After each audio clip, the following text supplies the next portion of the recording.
I'm LeeAndra Khan, and I am very, very happy to be here.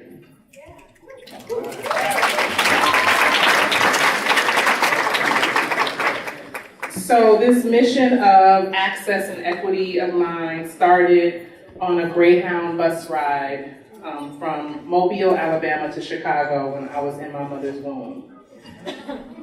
My mother knew that Mobile, Alabama was not going to be able to provide me with the kind of life that she wanted, and she did not want my zip code to determine my future, and so to Chicago we came.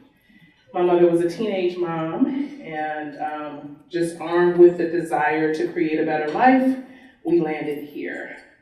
So being here meant a couple of years of homelessness. We lived in a car for about a year. We lived in homeless shelters.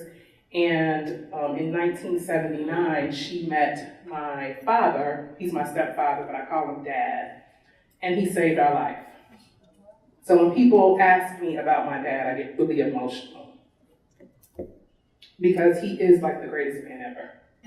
So in my interview for this job, Jesus, Moses, Martin Luther King, my daddy.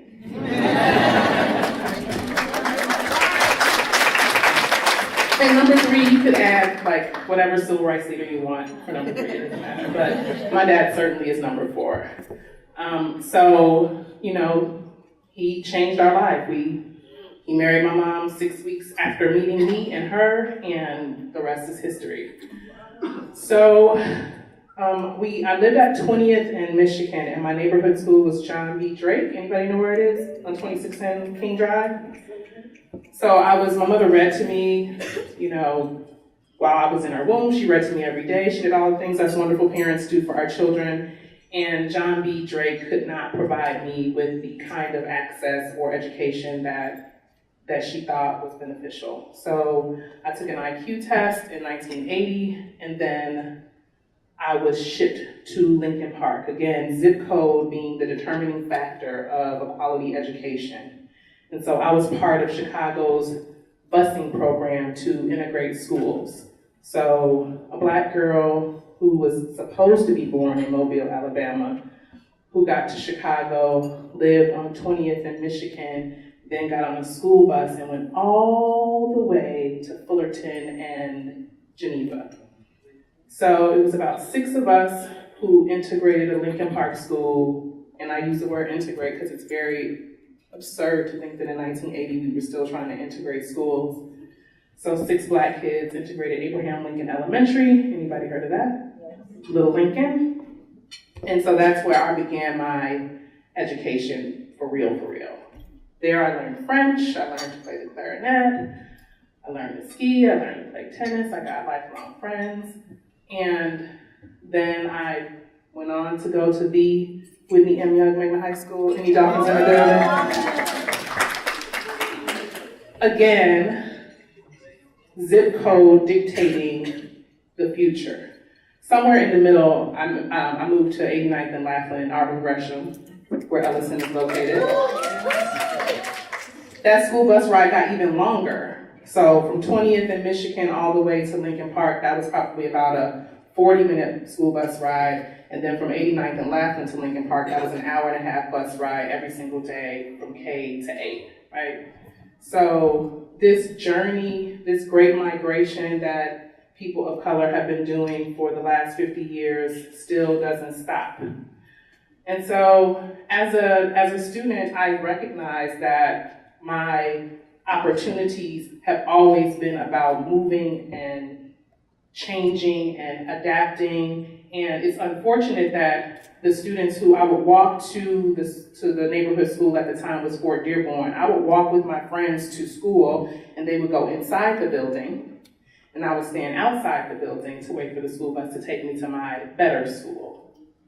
Right, so those are my friends. Those are the people I play with on Saturdays. Those are the people I hang out with in the summer. And we just had 2 completely different life experiences, and we all lived in the same neighborhood.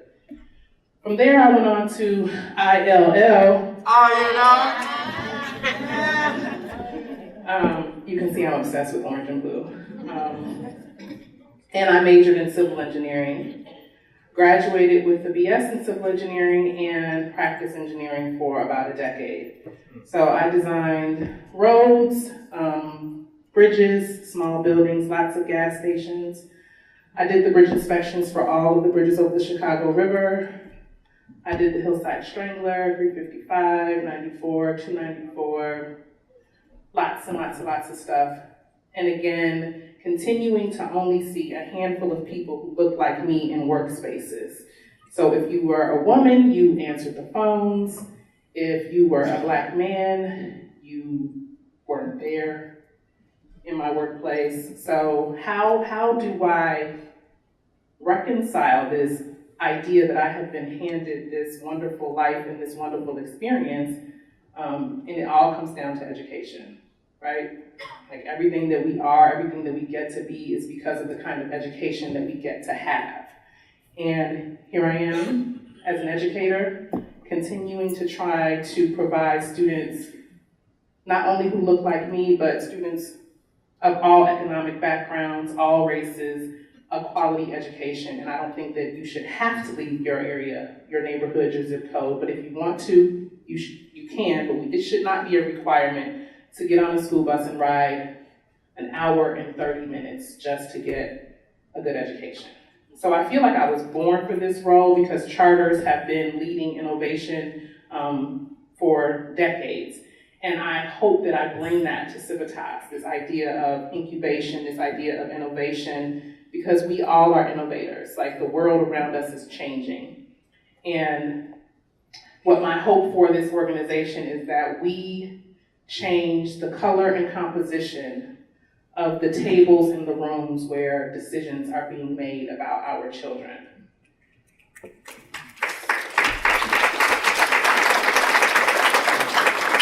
And, you know, if you are in a classroom or you're leading a classroom or you walk in a classroom and it looks just like it did when we were in school, like we have to actively fight against that.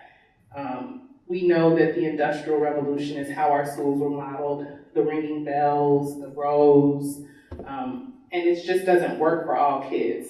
How we currently do school only works for about half of the children, no matter the race, right? It certainly doesn't work for children of color. So what do we do about that?